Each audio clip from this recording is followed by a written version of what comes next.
E aí galerinha, beleza? Tudo bom com vocês? Eu espero que esteja tudo legal com vocês. Nesse momento nós estamos passando com esse vírus, essa pandemia que assola todo mundo, né? Então, como diz os conselhos por aí, fiquem em casa. Esse é o maior conselho que temos, né? Para evitar que isso se propague. Mas vamos para o que interessa. O que interessa para nós agora é falarmos sobre o Antigo Egito, ou melhor, a arte do Antigo Egito.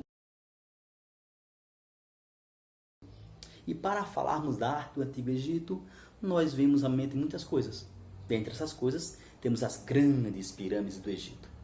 Principalmente as 3 grandes pirâmides do deserto de Gizé: Quéops, Quefre e Miquerinos. Temos que deixar bem claro, já que dividimos a arte egípcia em 3 impérios, o Antigo Império, o Médio Império e o Novo Império, que as pirâmides elas foram construídas no Antigo Império, tá? Por grandes reis ou os faraós, que por sinal levam o seu nome: Quéops, Quefre e Miquerinos. E uma curiosidade é que as pirâmides do Egito é um único monumento das 7 maravilhas do mundo antigo que resiste até hoje.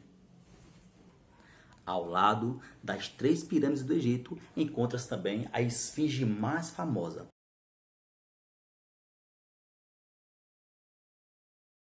Ela tem 20 metros de altura e 74 metros de comprimento.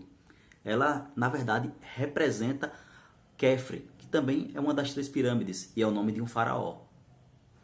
Mas a ação erosiva do vento e das areias do deserto tem transformado a esfinge num ser misterioso. Também temos na cultura egípcia os faraós. Sim, os reis que dominavam o Egito naquela época. É sobre ele que nós vamos falar também. É, eu clamo Lodum Pelourinho. Faraó. É, pirâmide da base do Egito. Faraó. Não estou falando desses faraós.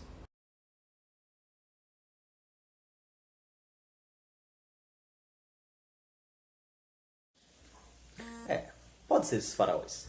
Sim, é sobre esses faraós que nós iremos falar. Os grandes reis, aqueles reis que dominavam o Antigo Egito. Alguns nomes vocês devem ter ouvido falar em alguns filmes, como Ramsés, Tutankhamon ou Tutankhamon, enfim. Por que eles foram tão importantes? Por que esses dois ganham tanto destaque? Principalmente Tutankhamon ou Tutankhamon. Por que é tão importante? Por que eu ouvi falar tanto sobre ele, já que ele morreu aos 18 anos de idade? Sobre esse grande faraó, nós vamos ver futuramente. Não podemos falar de arte egípcia sem falar das múmias.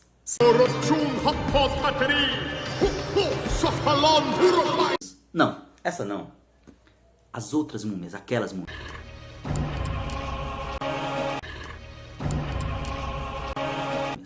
Não, essas também não. Sim, essas múmias. Por que é importante? Porque o processo de mumificação é de fundamental importância para a arte egípcia, já que eles acreditavam na vida após a morte. E é sobre essa crença deles, a vida após a morte, que a arte egípcia vai se desenvolver.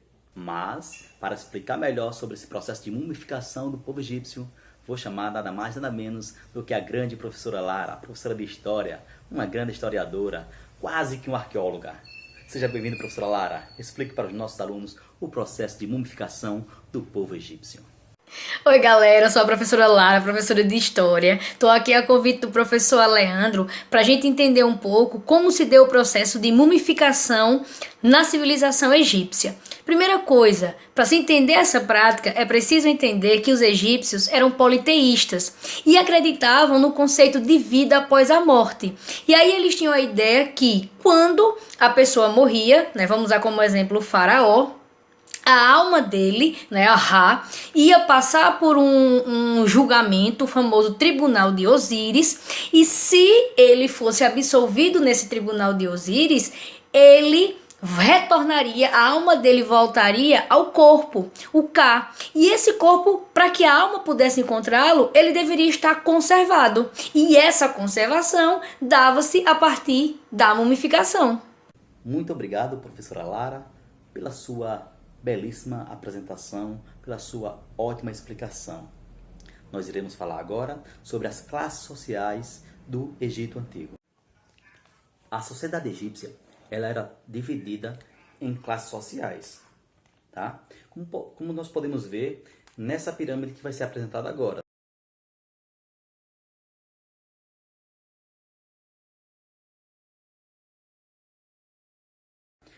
Em cima da classe social estavam os faraós, os nobres e sacerdotes, depois os soldados, os escribas, os comerciantes, artesãos, camponeses e, por fim, uma parte marginalizada da sociedade, que eram os escravos. Essa pirâmide, ela mostra apenas essa hierarquia da classe social do Egito.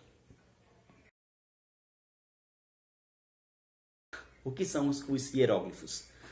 É um sistema de escrita figurativo no qual tinham imagens de animais e objetos. Tá? Então, esse sistema de escrita era composto por figuras de animais, objetos, enfim.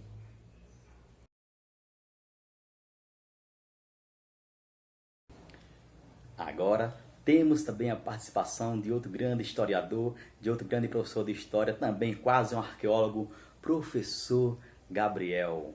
Professor Gabriel, explique para os nossos alunos sobre a mitologia egípcia, alguns deuses do Egito e o que eles significavam para os egípcios.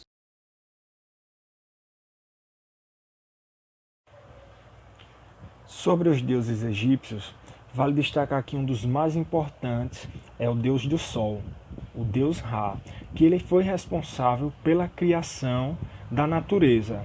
Para os egípcios, o faraó era a reencarnação do deus Ra. Vale destacar que ele pode ser descrito de várias formas, sendo a mais comum com a face de ave de rapina.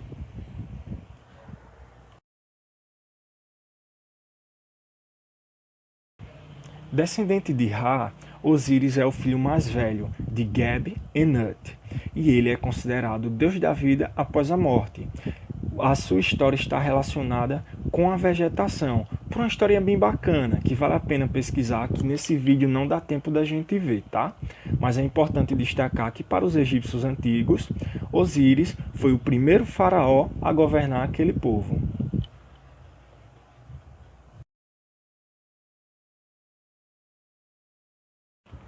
Esposa e irmã de Osíris, Ísis era considerada deusa da maternidade, da mágica e da fertilidade. Para os egípcios antigos, era considerada uma deusa protetora e benevolente, lembrando que ela é mãe do deus Horus.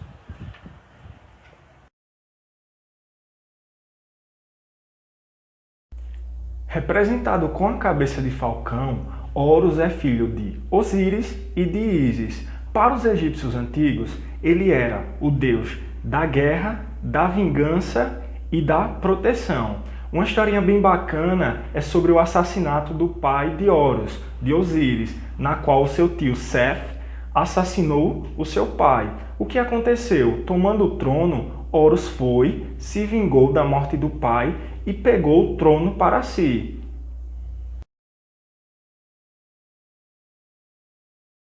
Considerada a deusa da caça e da guerra, Nith era uma deusa tanto voraz quanto bondosa. Para os egípcios antigos, ela foi a deusa que criou o tecido, logo ela era muito adorada pelos tecelões. Uma historinha bem bacana diz que ela amamentava um crocodilo, o que diz muito sobre a sua história. Galerinha, lembrando que esse vídeo é muito curto para a gente aprender sobre a mitologia egípcia. Então, fica como dica aí vocês pesquisarem, ver vídeos no YouTube, ler artigos, porque vale muito a pena, é muito interessante. Eu mesmo já comentei com o professor Leandro, com a professora Lara, que eu aprendi sobre os deuses egípcios através de um anime. Eu sei que não é do tempo de vocês, mas eu não estou tão velho, que esse aqui, ó, Yu-Gi-Oh!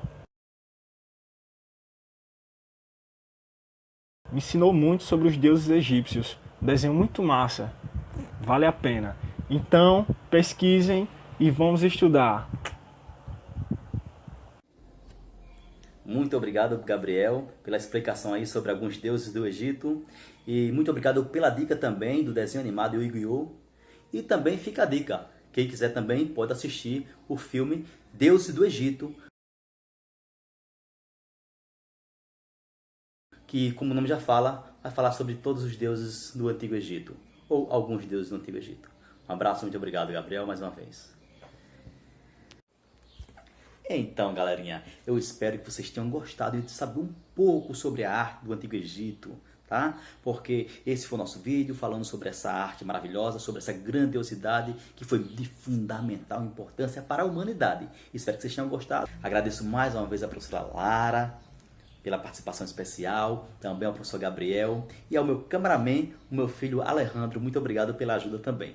Obrigado a todos e tenham uma ótima quarentena, uma ótima férias.